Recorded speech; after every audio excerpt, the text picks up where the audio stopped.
Good afternoon, everybody. Welcome to another edition of Let's Buck with Ben. My name is Ben Cornett, and this is episode 6 of Let's Buck with Ben.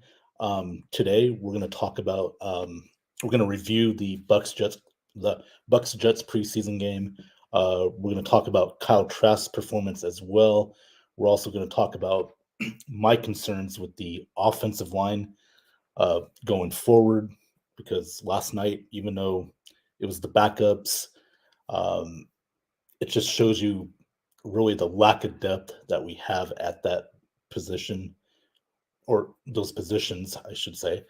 And also, last night we could see some possible player cuts. They're not going to, cut players till the after the last preseason, but you kind of get an idea who's probably not going to make the team. At least what I think. Let me know what you guys think as well. So, with that being said, first of all, I want to just say thank you for tuning in, and also like, subscribe, and share this page. If you're watching on the Ben Zone, it's a Facebook group.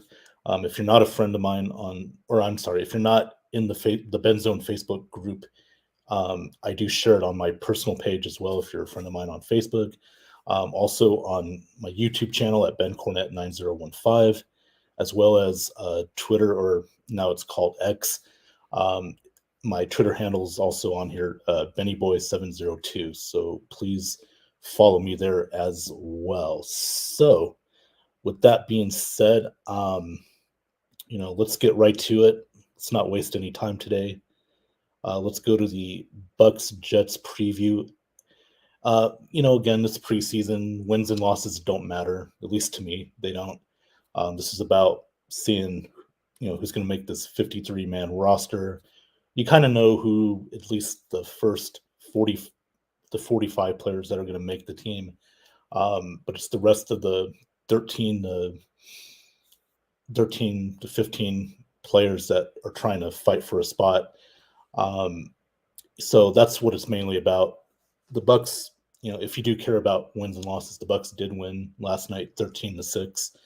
And that's fine. Nothing wrong with that. It was just a type of game is mainly you want to say maybe a defensive battle, but I thought both defenses, you know, weren't that great. I would say ours might have been a little bit better. Maybe that's me being biased, but the Jets, they were playing a few starters here and there, but they were rotating in and out. Um, so with that being said, let's get to Kyle Trask's performance. As you know, he was the starter last night. He played the majority of the game, and actually went back into the game later on in the fourth quarter. There was a scary moment in the game with John Walford, who's the third string quarterback for the Bucks. He ended up on the ground for a few minutes, and they had to take him out on a stretcher.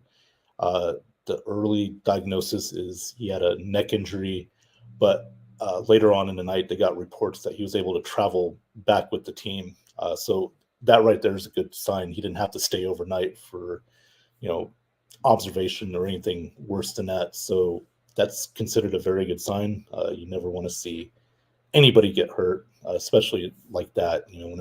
Whenever you see somebody get carted off on a stretcher, it's usually not good. But when Welford was being put on the stretcher, he moved his arms and his legs, so that's another good sign. So probably might have been a stinger.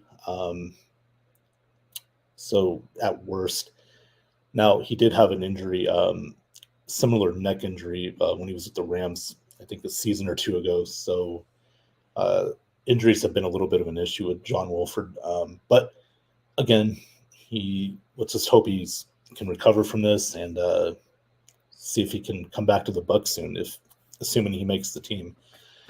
But it looks like the Bucks are probably going to have to bring in another quarterback this week, and yeah, we'll see what happens with that.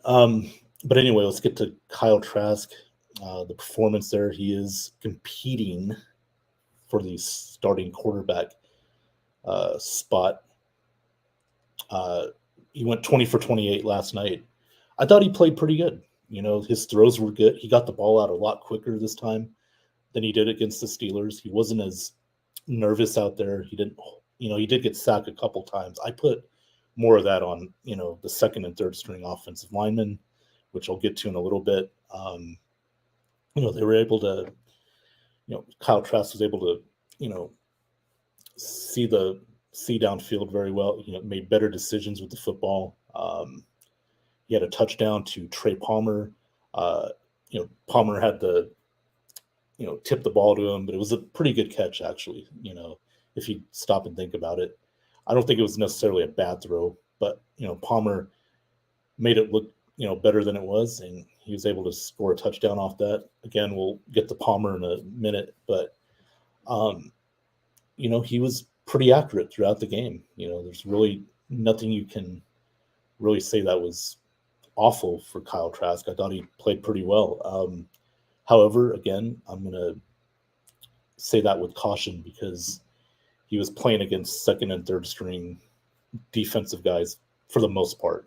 Again, there was rotation with some starters for the Jets, but the Jets starters probably only played a few snaps at the most. So, again, it's not, I know people are saying, some Bucs fans are saying Kyle Trask,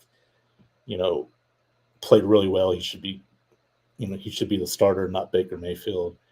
And then there's some Bucs fans that are saying, oh, it was against second and third stringers. Come on. Well, of course it was. I mean, I'm just going to look at the positives. He threw the ball well, read his progressions well. The ball came out a lot faster. And he even ran for a play. He out juked a Bucs or a Jets defensive player. So even that, he did pretty good on his feet as well. So, those are some good positives. And, I realize it's against the second and third string guys, which is why I've kept saying all along that this is not a quarterback competition. It's just not, because if it was, why didn't Baker play? And then, head coach Todd Bowles told us that it's because he didn't want to put Baker with that offensive line. Well, that pretty much tells me you've made your decision already. Baker Mayfield's the starter. Now, today Bowles is saying that, we haven't come up with, we haven't made our minds yet on who's going to be the starting quarterback. We won't know until after the third preseason game. Like, you just know who it's going to be. Okay. So this is why, for me, I take, I feel like this was never going to be a quarterback competition. You're not giving, I don't think they're giving Kyle Trask a fair chance here. Let's be honest, okay? I mean, he's not playing with the starters. The offensive line was brutal last night, for the most part. And that's why I said Kyle Trask did a good job of getting the ball out faster, because he had to. I mean, even the second and third string Jets players were going after him. They were rushing that offensive line. They were blitzing throughout the game. So, yeah, you really think they're going to put Baker in there? No.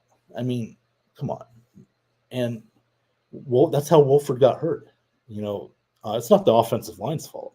They didn't intentionally get him hurt, but they've just not been very good. And so Kyle Trask had to go back in there, and he did a pretty good job. He aired the ball out more. Actually took more chances. So I just want to see Trask get an opportunity to play with the starters. If they really think this is a QB competition. Now next week against the Ravens, I haven't heard anything yet on who's starting or not. This is going to be the game where you're probably going to see some of the starters play maybe a quarter. You're going to see, Tristan Wirfs come in for maybe a quarter.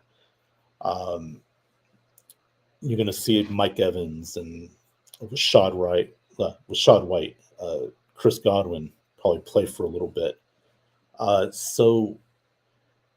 And you'd like to see Trask play with those guys.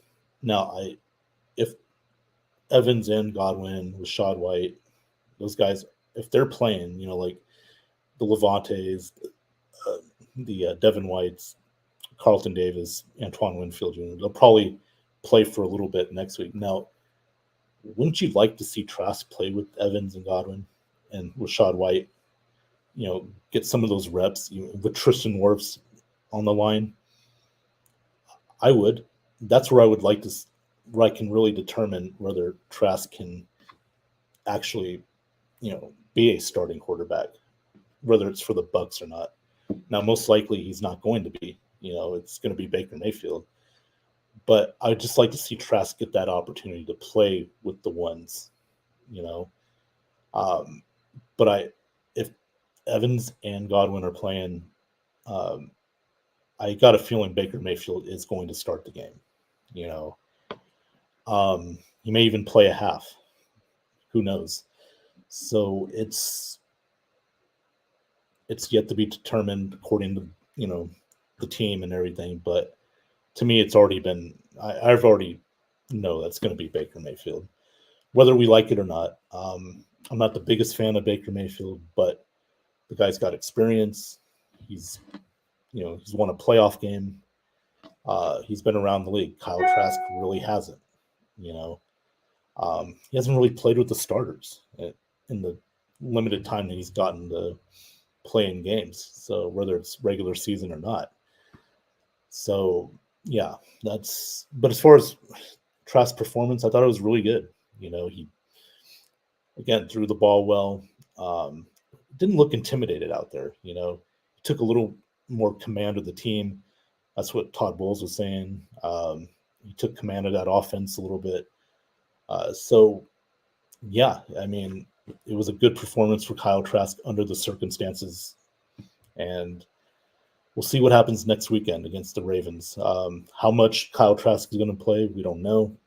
Um, how much is Baker going to play, if he's going to play, is yet to be determined. So, yeah, stay tuned for that. We play the Ravens next Saturday night. I think it's 7 p.m. Eastern start, 4 p.m. Pacific in Tampa. It's the last preseason game. So, yeah, and along with Kyle Trask, I have said that he hasn't played with the starters, especially with the offensive line. Let's get to that because there are concerns. Again, we heard this week that center Ryan Jensen did not travel with the team. Todd Bowles was saying something to the effect of they didn't want his knee to swell up. So apparently there's still some issues with Ryan Jensen and his knee, and that he may not start week 1 at Minnesota. Yikes. And I've said it for years. I'll say it on this show, and I'll keep saying it. A healthy offensive line is the key to teams having a winning formula. You have to stay healthy on that line. What happened last year? We weren't healthy. Ryan Jensen out for the year. Ali Marpet retired. When Donovan Smith was here, he missed a few games. And Donovan Smith was probably one of the most durable offensive linemen you had. I think even Tristan Wirfs missed a game. So you didn't have that consistency all year round last year for the Bucs. And you didn't have much depth either. So as it stands right now, Robert Hainsey is the backup center for Ryan Jensen. Now, Hainsey didn't even play last night. It was Nick Leverett. And Leverett just got owned. Him and Brandon Walton were just tore up by that Jets defense. And this was against, some of the ones, but also some of the second strings for the Jets. They were getting torn up. And the depth of the Bucs offensive line it just showed last night how concerning that is. Like guys like Keyshawn Vaughn couldn't get anything going. Sean Tucker couldn't get anything going till later on. Ronnie Brown couldn't get anything going early on until later in the game. And we'll talk about the running backs in a minute here. But man, this offensive line, if we don't have a healthy line this year, we're going to be awful offensively. I'm sorry, especially with a running quarterback, because the offensive line has to play a little bit longer when you got a running quarterback like Baker Mayfield. Um, you know, with Tom Brady, you didn't have to do that so much. He got the ball out quick. The pocket quarterbacks usually do. They get it out very fast. So you don't have to take those extra 2-3 seconds blocking the defensive ends. It's going to tire, an offensive line out. And especially with a offensive line that might have to, and that's going to be a little bit different this year. You lost Donovan Smith on that line. Whether you liked him or not, I know some Bucs fans didn't, some did. He was a great run blocker, and last night the run blocking wasn't even that good.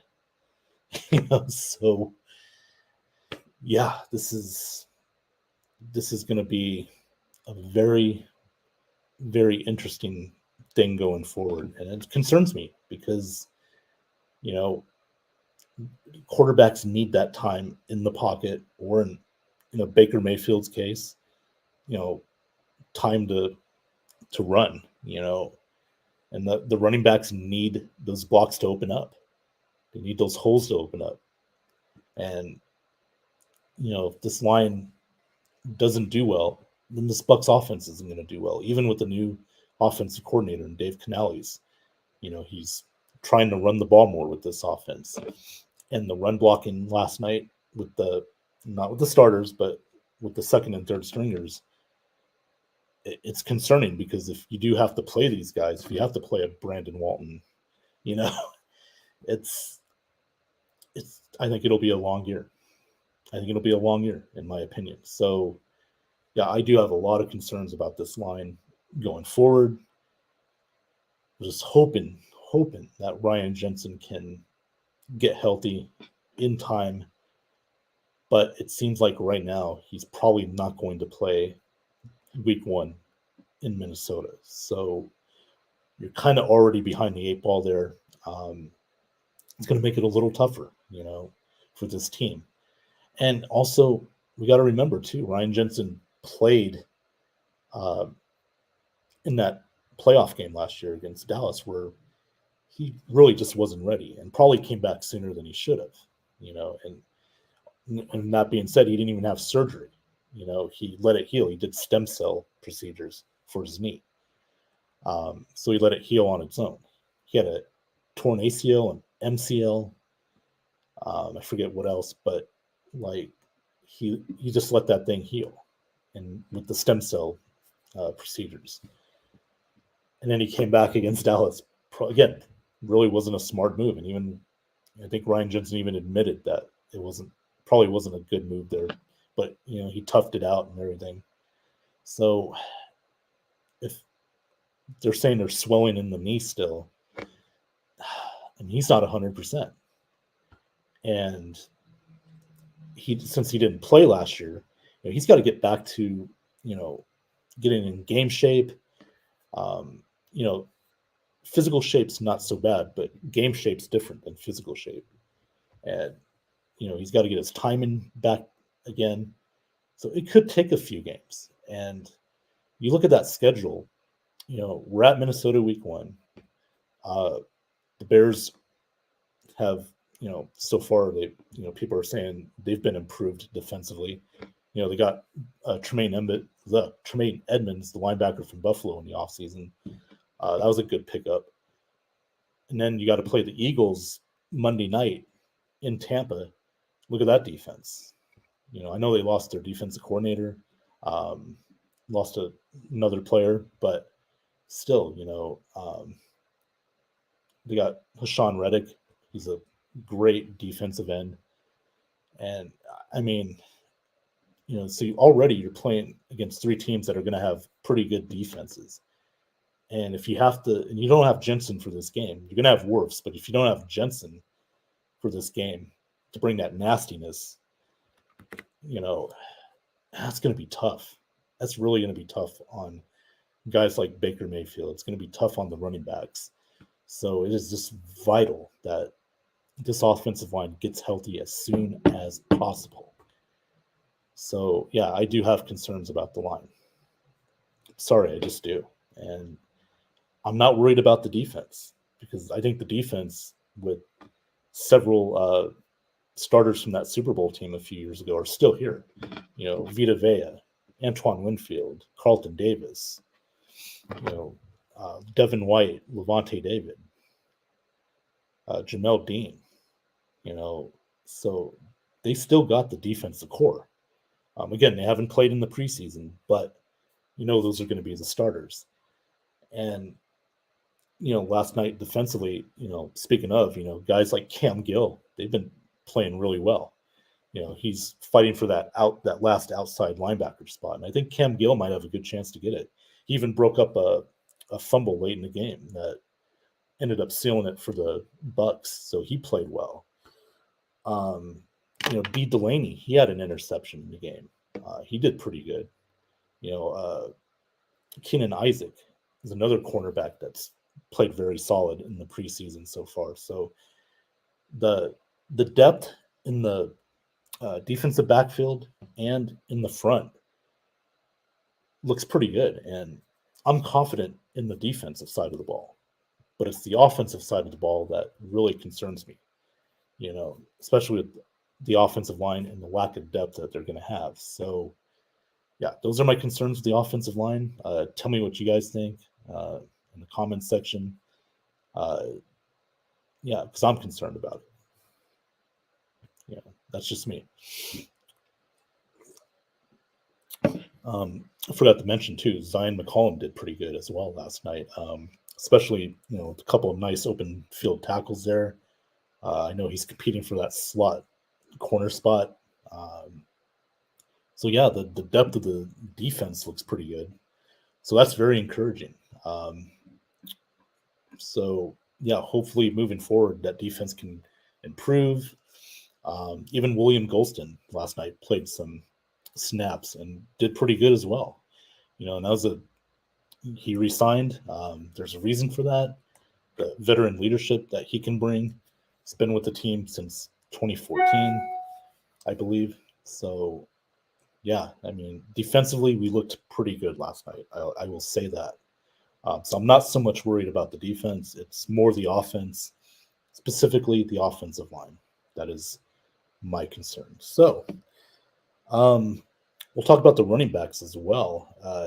Last night, I thought Sean Tucker played pretty good with what he was given as far as the blocking goes. I thought he did a better job with the bad offensive line than a Keyshawn Vaughn or a Ronnie Brown did.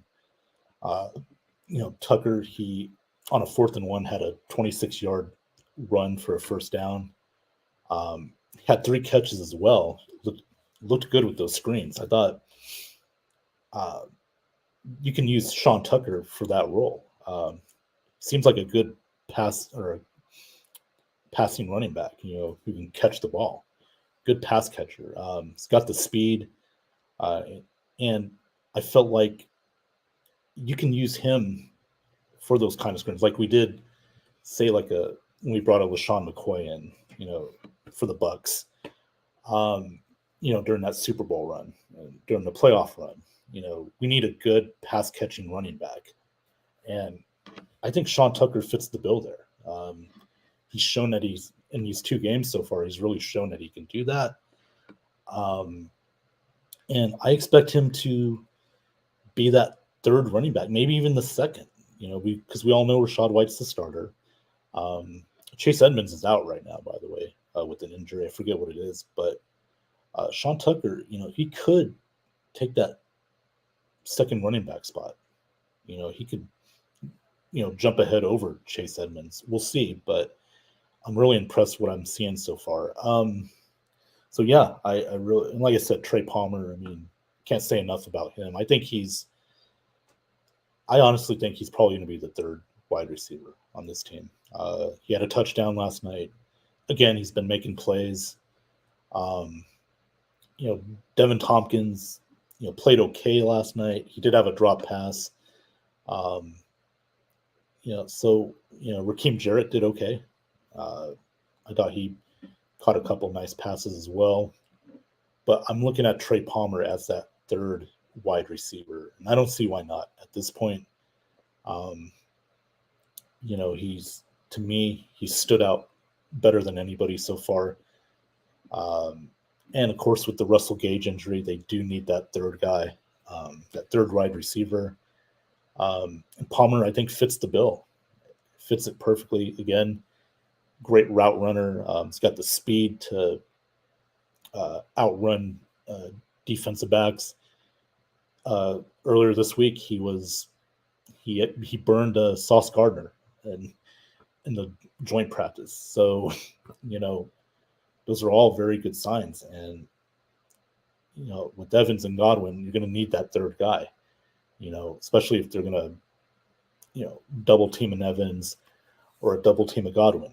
You need it's always good to have three really good wide receivers. And I'm not saying that Palmer's great yet because we haven't really seen him in an NFL regular season game. He's a rookie. I understand that. But so far, it's very encouraging to see a guy like Trey Palmer really step up and wanting to be that third receiver. And so far, he's done well.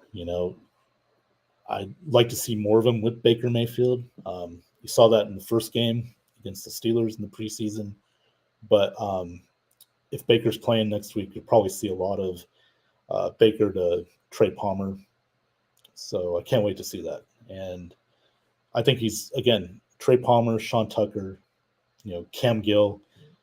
I think those are the three players that have really stood out for me in preseason so far. And like I said, we need depth, and especially offensively. And then the offensive line, again, I go back to it. We don't really have a lot of depth on the offensive line. So we'll see. But again, Palmer, Cam Gill, and Sean Tucker so far have really stood out for me as well, and Dee Delaney to an extent as well. So yeah, I'm excited. And then speaking of, we'll get into it real quick with, possible player cuts coming now. There is a new way of doing that this year. The NFL has, instead of doing like weekly cuts, trimming it down slowly from the 90 to like the 80 to the 70s and to the 53. They're going to do just one big roster cut instead of, week by week. So with that being said, again, we have one more preseason game, so we got to see what, these guys stepping up, some of the guys that are not doing so well try to step up, and some of the guys that are doing well, what if they don't play as well next week, So for me though, I feel like right now I can see a couple guys already being gone. The first guy, I'm just going to say it's Keyshawn Vaughn. He's been here. This is like his third year, I believe, now with the team. We just haven't seen much progression out of him. Every time he's had an opportunity in the preseasons, he's not really stood out. And now, again, the offensive line did not help him, did not help his cause. But I felt like Sean Tucker, Ronnie Brown did more for their cause than Keyshawn Vaughn did for his cause. And I see Keyshawn being one of the guys that are let go. I think it's time. He came out of Vanderbilt. There's supposed to be some promise with him. He's quick. He can hit the in between the tackles, but we just haven't seen that consistency. And every time this is like his third preseason, I believe, he hasn't taken that next step. So especially this year where the running back position's kind of wide open, and Rachaad White's going to be the number one, but then after that, it's a toss-up. And Keyshawn Vaughn, to me, hasn't really stepped up, in my opinion. He hasn't said, okay, I'm stood out as being a guy that's going to be on this team. And I think he's going to be one of those guys that gets let go. It's just my opinion. And real quick, my other cut, I think it's pretty obvious after last night is kicker Rodrigo Blankenship, two missed field goals. Um, to me, these weren't like really long field goals. Um, these were makeable ones, and you got to make them. And if you miss two like that, yeah, not a good sign. Um, and Chase McLaughlin's the other guy he's competing with. Chase has been pretty good so far, but they're going to give him one more week to see what happens. But right now, I mean, Chase McLaughlin, unless he really screws up, and well, even if McLaughlin screws up, I mean, I could see the Bucs going out and getting another kicker. Because I don't think they're going to keep Blankenship, especially after this week. I think he even missed one last week, so it's been a real struggle for him. So with Rodrigo, I think he's pretty much gone. Yeah, and then McLaughlin's probably going to get the job, or they may go look into the free agent market, or when other teams make their cuts, they may bring in another kicker to try out for. But again, we were fortunate to have a guy like Ryan Suckup the last few years that was very reliable. His only problem was he couldn't make them beyond 50. He was a little inconsistent there. Didn't have the long foot to make those long field goals. Blankenship was supposed to be that guy that had a big foot that can kick it up to 60 yards, but so far he just hasn't done well. Those two missed field goals last night really hurt him and probably hurt his chances to making the team. So once again, special teams may be an issue this year. We were lucky the last couple years with Suckup, but before we had Ryan Suckup, man, we had those long list of kickers. And I'm not going to mention names. There's just too many to name, but it was not very good. Now I know I'll say one name, Matt Gay, who was here for 1 year, but then he got let go, and he's been doing very well with the Rams ever since. But it's just been a struggle. The kicking game has really been a real struggle with this team before Suckup came along. It's been that way for years. We hadn't had a really great kicker, I would say, probably since Matt Bryant. Maybe Connor Barth, but other than that, when's the last time besides Suckup, the last time we really had a consistent, field goal kicker, year in and year out? And I understand Suckup was going to cost the team a lot of money this year, so they let him loose. And the inconsistency past 50 yards, so you needed a guy with a big foot to kick the football. But I don't know. It's just going to be interesting to see with special teams what happens. Again, Rodrigo didn't do himself any favors last night with those two missed field goals. Right now it's Chase McLaughlin's job. Again, unless he really blows it, they may go look into getting another kicker. So we'll monitor that situation as we go along. We got one more preseason game this week against the Ravens, and this is where probably the majority of the starters for both teams are going to play. The Ravens got a very good defense. They've always had. I've seen some of David Ajabo, the rookie the Ravens drafted last year. He was out with a knee injury, but he's looking pretty good so far in training camp. So you got to keep an eye on him when the Bucs play him. It'd be interesting to see what Ajabo does against that Bucs offensive line. And then you're probably you might see a little bit of Lamar Jackson. Who knows? Nothing's been said yet. Nothing's been announced yet. But assuming that the Bucs do see Lamar Jackson, that'll be an interesting matchup. This is going to be a very interesting week. We're into the last week of the preseason, and one more game to decide it, to see who's going to make this team.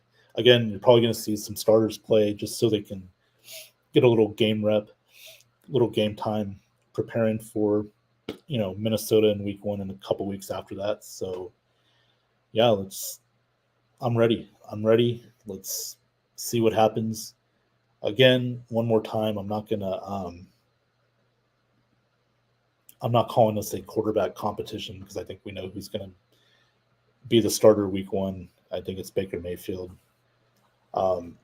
So yeah, I just wish Kyle Trask would get kind of a fair chance to play with the starters to see what he can do. To me, that's how I can best determine and give a educated guess on how well Kyle Trask can do in this league. But if he's just playing with second and third string guys, it's you're just not going to get a real accurate idea of what he can do in a real NFL game with the starting lineup. So that's just my opinion.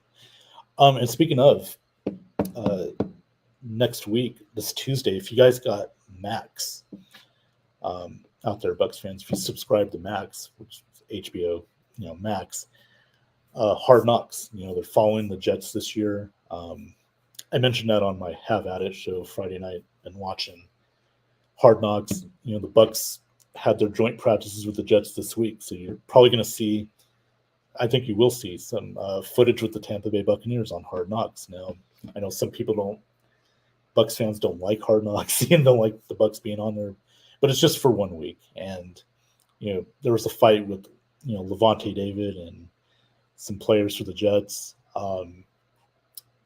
which is unusual because Levante David's usually a pretty calm guy. So if Levante David's in a fight, then something had to piss him off. So they'll probably show that in the Hard Knocks this Tuesday. So I'm definitely going to check that show out, that specific episode, because the Bucs, they'll show some highlights, some footage of the joint practices with the Bucs. So stay tuned for that. That's really all I got to say this week on Let's Buck with Ben. I want to thank everybody who was watching this week. It's just, again, I'm not going to do too long of a show because I'm out here in Las Vegas, and right now, as you know, if you've been watching the weather, been monitoring it, we got Hurricane Hillary coming along around California. So we're probably going to get a lot of heavy rainfall. I know we will get some heavy rainfall here in Las Vegas. So I just want to do this show right now. I was going to plan on doing it earlier tonight, or later on tonight, but just in case, if we have a power outage or something like that, I just wanted to squeeze in the show this afternoon. So that is pretty much it. We'll do another episode of Let's Buck with Ben next weekend, and we'll get our thoughts on maybe it'll be next Sunday or maybe a preview on Saturday. I'll give you the time and details for that. So yeah, with that being said, I'm going to head out, but I want to thank everybody who was watching today, this episode of Let's Buck with Ben, and can't wait for the season to get started. So let's go Bucks, and I will see you guys next time on Let's Buck with Ben. Thank you very much, and subscribe, and share this show. My social media handles are at the bottom of the screen there.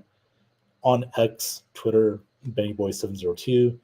My YouTube channel is BenCornett9015, and in the Facebook, I got the Ben Zone Facebook group.